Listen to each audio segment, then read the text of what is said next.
Guys welcome back to my YouTube channel. ಇವತ್ತಿನ vlog ಏನಪ್ಪ ಅಂದರೆ ಇವತ್ತು ಫುಲ್ ಡೇ ಏನೆಲ್ಲ ವರ್ಕ್ ಮಾಡ್ತೀನಿ ಅಂತ ನಿಮಗೆ ತೋರಿಸ್ತೀನಿ. ಹಾಗೆ ವಿಡಿಯೋನ ಕೊನೆವರೆಗೂ ನೋಡಿ, ಮಿಸ್ ಮಾಡಬೇಡಿ. ತಿಂಡಿ ಮಾಡೋಕ್ಕೆ ಅಂತ ಟೊಮೆಟೊ ಬಾತ್ ಮಾಡ್ತಾಯಿದ್ದೀನಿ. ಹಾಗಾಗಿ ಆಲ್ರೆಡಿ ಈರುಳ್ಳಿ ಮತ್ತು ಟೊಮೆಟೊನ ಕಟ್ ಮಾಡಿ ಇಟ್ಕೊಂಡು ಒಂದು ಕುಕ್ಕರಲ್ಲಿ ಸ್ವಲ್ಪ ಎಣ್ಣೆ ಬಿಟ್ಟು ಪಲಾವ್ ಎಲೆನ ಹಾಕ್ಬಿಟ್ಟು ಅದನ್ನು ಫ್ರೈ ಮಾಡ್ಕೊತಾ ಇದ್ದೀನಿ. ಒಗ್ಗರಣೆಗೆನೇ ಚಕ್ಕೆ, ಲವಂಗ ಹಾಗೆ ಒಂದು ಈರುಳ್ಳಿ ಕಟ್ ಮಾಡಿ ಇಟ್ಕೊಂಡಿರೋದನ್ನು ಕೂಡ ಅದರೊಳಗಡೆ ಹಾಕ್ಬಿಟ್ಟು ಫ್ರೈ ಮಾಡ್ಕೊತಾ ಇದ್ದೀವಿ. ಅದು ಸ್ವಲ್ಪ ಕಲರ್ ಬರೋವರೆಗೂ ಚೆನ್ನಾಗಿ ಫ್ರೈ ಮಾಡ್ಕೊಳ್ಳಿ, ಆವಾಗ ಟೇಸ್ಟು ತುಂಬಾ ಚೆನ್ನಾಗಿ ಬರುತ್ತೆ. ಈ ಥರ ಕಲರ್ ಬರೋವರೆಗೂ ಸ್ವಲ್ಪ ಚೆನ್ನಾಗಿ ಫ್ರೈ ಮಾಡ್ಕೊಳ್ಳಿ. ಹಾಗೆ ಆಮೇಲೆ ಒಂದೆರಡು ಟೊಮೆಟೊನ ಕಟ್ ಮಾಡಿ ಇಟ್ಕೊಂಡಿದ್ವಿ, ಅದನ್ನು ಸಹ ಅದರೊಳಗಡೆ ಹಾಕ್ಬಿಟ್ಟು ಮಿಕ್ಸ್ ಮಾಡ್ತಾಯಿದ್ದೀವಿ. ಚೆನ್ನಾಗಿ ಸಾಫ್ಟ್ ಆಗೋವರೆಗೂ ಎಣ್ಣೆ ಒಳಗಡೆ ಚೆನ್ನಾಗಿ ಫ್ರೈ ಮಾಡ್ಕೊಳ್ಳಿ, ಆವಾಗ ಟೊಮೆಟೊ ಬಾತು ತುಂಬಾ ಚೆನ್ನಾಗಿ ಬರುತ್ತೆ. ಸ್ವಲ್ಪ ಅದಕ್ಕೆ ಪುದೀನಾನ ಆ್ಯಡ್ ಮಾಡ್ಕೊತಾ ಇದ್ದೀನಿ. ಅದ್ರ ಜೊತೆಗೆ ಮುಂಚೆನೇ 2 ಟೊಮೆಟೊನ ಗ್ರೈಂಡ್ ಮಾಡಿ ಇಟ್ಕೊಂಡಿದ್ದೆ, ಅದನ್ನು ಸಹ ಒಗ್ಗರಣೆಗೆ ಸೇರಿಸ್ಕೊತಾ ಇದ್ದೀನಿ. ಅದನ್ನು ಚೆನ್ನಾಗಿ ಮಿಕ್ಸ್ ಮಾಡ್ಕೋಬೇಕು. ಮಕ್ಕಳಿದ್ರೆ ಮನೇಲಿ ಏನೇ ಒಂದು ಕೆಲಸ ಮಾಡಬೇಕಂದ್ರೂ ಆಗಲ್ಲ.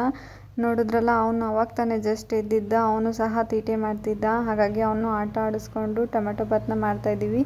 ಅದ್ರ ಜೊತೆಗೆ ಸ್ವಲ್ಪ ಮಸಾಲೆ ಪುಡಿ, ಖಾರದ ಪುಡಿ ಆ್ಯಡ್ ಮಾಡ್ಕೊಂಡಿದ್ದೀವಿ. ನೋಡಿದ್ರಲ್ಲ, ಅವನು ಕೂತ್ಕೊಂಡು ಮನೇಲಿ ಅಡುಗೆ ಮಾಡ್ತಾ ಇರೋದನ್ನ ನೋಡಿಕೊಂಡು ಎಂಜಾಯ್ ಮಾಡ್ತಾ ಇದ್ದಾನೆ. ಹಾಗೆ ಸ್ವಲ್ಪ ಉಪ್ಪನ್ನ ಆ್ಯಡ್ ಮಾಡ್ಕೊಳ್ಳಿ. ಅದ್ರ ಜೊತೆಗೇನೆ ಚೆನ್ನಾಗಿ ಅದನ್ನು ಮಿಕ್ಸ್ ಮಾಡ್ಕೊಳ್ಳಿ. ಸ್ವಲ್ಪ ಹೊತ್ತು ಬಾಯ್ಲ್ ಆದಮೇಲೆ ನಾವು ಮುಂಚೆನೇ ಅಕ್ಕಿನ ತೊಳೆದಿಟ್ಕೊಂಡಿದ್ದೀವಿ. ನೀವು ಎಷ್ಟು ಜನಕ್ಕೆ ಅಡುಗೆ ಮಾಡ್ತಾಯಿದ್ದೀರಾ ಅದನ್ನು ನೋಡಿಬಿಟ್ಟು ಅಕ್ಕಿ ಹಾಕ್ಕೊಳ್ಳಿ. ನಾವು ಇವಾಗ 4 ಜನಕ್ಕೆ ಮಾಡ್ಕೊತಾ ಇರೋದ್ರಿಂದ 2 ಲೋಟ ಅಕ್ಕಿ ಹಾಕ್ಕೊತಾ ಇದ್ದೀನಿ. ಅಕ್ಕಿನ ಅದರೊಳಗಡೆ ಹಾಕ್ಬಿಟ್ಟು ಮಿಕ್ಸ್ ಮಾಡಾದಮೇಲೆ ಆ ರುಬ್ಬಿರೋ ಅಂಥ ಜಾರ್ಗೆ ಸ್ವಲ್ಪ ನೀರನ್ನ ಆ್ಯಡ್ ಮಾಡಿಕೊಂಡು ಅದರೊಳಗಡೆ ಹಾಕ್ಕೊಳ್ಳಿ. ಮಸಾಲೆ ಒಳಗಡೆ ಹಾಕ್ಕೊಳ್ಳಿ. ನಿಮಗೆ ಎಷ್ಟು ಬೇಕೋ ಅಷ್ಟನ್ನು ನೀರನ್ನ ನೋಡಿಕೊಂಡು ನೀವು ಎಷ್ಟು ಹಾಕಿರ್ತೀರೋ ಅಕ್ಕಿ ಆ ಅಳತೆ ಮೇಲೆ ನೀರನ್ನ ಹಾಕ್ಕೊಳ್ಳಿ.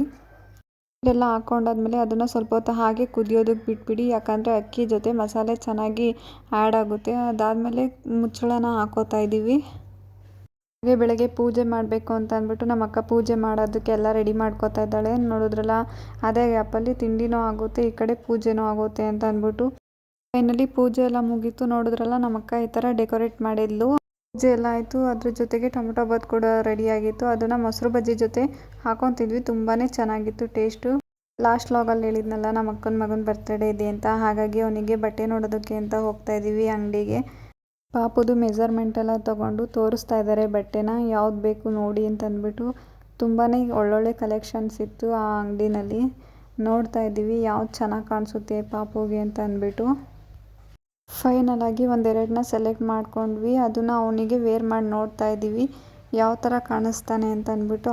ಅವನಂತೂ ಫುಲ್ ಎಂಜಾಯ್ ಮಾಡ್ತಿದ್ದ. ಹಾಗೆ ಒಂದು ಬಟ್ಟೆನ ಸೆಲೆಕ್ಟ್ ಮಾಡ್ಕೊಂಡಿದ್ದೀವಿ, ಅದು ಯಾವುದು ಅಂತ ಅಂದ್ಬಿಟ್ಟು ಅವನು ಬರ್ತ್ಡೇ ವ್ಲಾಗಲ್ಲಿ ತೋರಿಸ್ತೀವಿ, ನೀವೇ ನೋಡಿ. ಮನೆಗೆ ಬಂದು ಸ್ವಲ್ಪ ಹೊತ್ತು ರೆಸ್ಟ್ ಮಾಡಿ ಟೀ ಕುಡ್ಕೊಂಡು ಮತ್ತೆ ಕೇಕ್ ಆರ್ಡರ್ ಕೊಡೋಕ್ಕೆ ಅಂತ ಅಲ್ಲೇ ಮನೆ ಹತ್ರನೇ ನಿಯರ್ ಬೈ ಒಂದು ಬೇಕ್ರಿ ಇದೆ, ಅಲ್ಲಿಗೆ ಹೋಗ್ಬಿಟ್ಟು ಕೇಕ್ನ ಆರ್ಡರ್ ಕೊಡ್ತಾ ಇದ್ದೀವಿ. ತುಂಬಾ ಚೆನ್ನಾಗಿ ಮಾಡಿಕೊಡ್ತಾರೆ. ಕೇಕ್ ಆರ್ಡರ್ ಕೊಟ್ಟು ಬಂದ್ವಿ ಮನೆಗೆ. ಹಾಗೆ ನಮ್ಮ ಅಕ್ಕ ಪಾಸ್ತಾ ತಿನ್ನಬೇಕು ಅಂತ ಪಾಸ್ತಾ ರೆಡಿ ಮಾಡ್ತಾ ಇದ್ದಾಳೆ. ನಿಮ್ಗೇನಾದರೂ ಈ ವ್ಲಾಗ್ ಇಷ್ಟ ಆಗಿದರೆ ಲೈಕ್ ಮಾಡಿ, ಶೇರ್ ಮಾಡಿ, ಕಮೆಂಟ್ ಮಾಡಿ, ಹಾಗೆ ಸಬ್ಸ್ಕ್ರೈಬ್ ಮಾಡ್ಕೊಳ್ಳಿ. Thank you for watching.